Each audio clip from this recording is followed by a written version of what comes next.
L'anxiété peut être vécue dans plusieurs circonstances. Il y a des anxiétés phobiques, on a peur de certains animaux. Il peut y avoir aussi une peur à prendre position ou à parler dans un meeting. L'anxiété, donc, est apparente dans plusieurs sphères.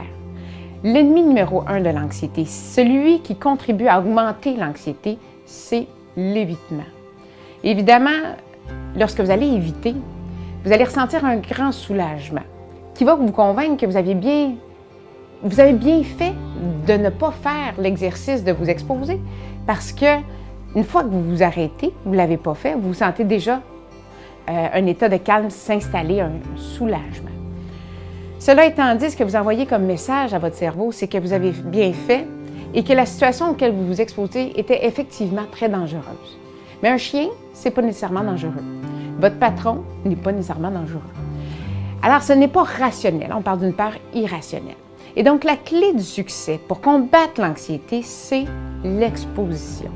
Et donc, plus vous allez vous exposer à vos peurs, plus la peur associée à cet événement-là va diminuer. Alors, l'exposition, bien qu'elle peut être progressive, elle n'est pas obligée d'être une exposition de masse, elle va être efficace et vous allez regagner confiance en vous et vous allez voir tranquillement l'anxiété va se calmer.